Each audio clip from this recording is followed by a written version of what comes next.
This is a cruel, vindictive policy that will damage the prospects of children in both state and independent schooling.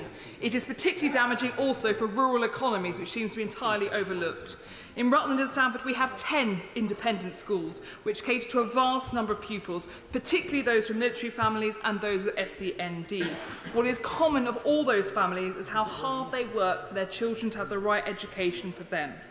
I have received heartbreaking emails from parents who have had to sacrifice now the education they have worked so hard for.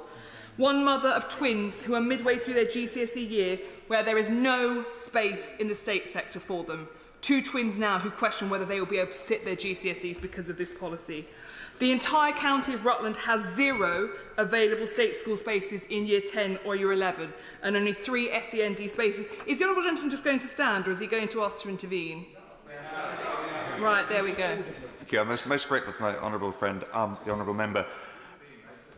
Doesn't my honourable member does the honourable member not think that a little bit of an apology from her and her colleagues for the disgraceful situation of the SEND system that they left as a legacy is merited? When people cannot get EHCPs, when they cannot get the support in the state sector, when councils and cash-strapped families are turning to the private sector, should she not apologise for the legacy that she and her colleagues have left this country with? I'm so pleased the gentleman is repeating the lines the whips gave him for this morning's debate. I was not talking about SEND, so it is deeply discourteous for the House to intervene on a member that is completely separate to the point that they are making in the chamber, but he will come to learn that in time. The entire county of Rutland, as I said, has 0 available state school places for Year 10 and 11. That means children who will not be now able to do their education. I want to ask the Minister directly, what would he say to 16-year-olds who are now forced out of their school in January with no alternative place to go, nowhere to do their studies? This is a vindictive policy and it is absolutely wrong. I want to touch now on the contribution to local rural economies. In Rutland, education is the biggest single employer. As I said, we have 10 schools across 11 sites. One secondary school in Rutland and Stamford contributing 22-23 to the Exchequer, 50 million to UK GDP. It contributed 30 million to local GDP. £14 million was paid in tax to HMRC and savings of £5.5 million were made to local schools by school places that were not taken. Now, 70% of this school's expenditure is on staffing, and with the imposition of VAT, they are forecast to make a loss for the first time ever. Jobs are being lost. When 70% of your budget is staffing, what do? You make costs. You have to make cuts to those people who've got jobs. I have over 2,000 people locally who are employed directly by independent schools, let alone those working within the supply chain, whether it be buses or food or flowers or cafes or shops. Rural economies do not have that many options at the moment, and independent schools are a bedrock for them. So the economic impact of this job should be considered within that impact assessment, which I very much doubt has been carried out, to look at the impact on rural economies. Now, when we look at the national economic picture, the Adam Smith Institute has concluded that every child in independent schooling contributes £28,000 to public finances. That average of £2,700 currently saved on VAT makes a return to the payer of 1,040%. Now, if 5% of state independent school pupils leave, the government will generate £1 billion through this policy. If 10 to 15% of pupils leave, the government will generate no revenue. If 25% of pupils leave, the government will lose £1.58 billion to the economy because they are doing something that is vindictive and wrong. I will very happily give way.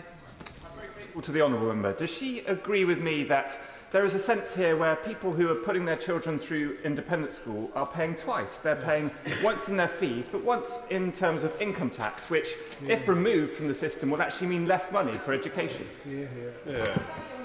Intervention. He is absolutely right. These parents have already paid into the state school system as if their child was to go to state school, and then they are now net contributors to our local education system and to the tax system because they have chosen to ease the pressures on the school by taking their child out. This is basic economics, and that is why the other side does not understand it. Now, when it comes to pension scheme financial viability, independent schools make a huge and optional contribution to the National Teachers' Pension Scheme.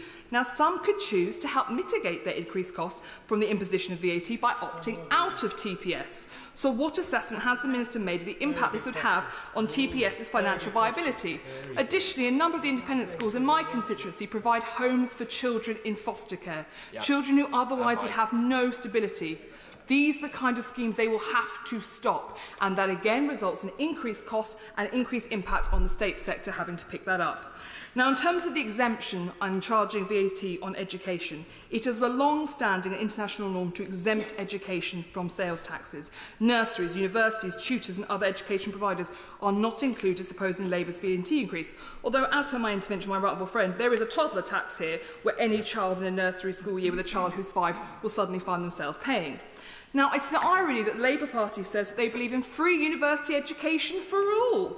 And yet that is despite the fact that many who take up apprenticeships or go into alternative work will not go to university. So why is it they think that all of us who don't go to university should pay for people to go to university, but somehow when it comes to this we should pay for others? There is also a question around legality. Senior lawyers, including Lord Panic, have argued this will breach ECHR rules to educational choice and access. So what assessment has the government made of the legality?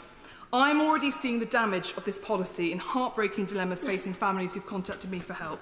Pupils halfway through their exam years for whom there is no place within the state system.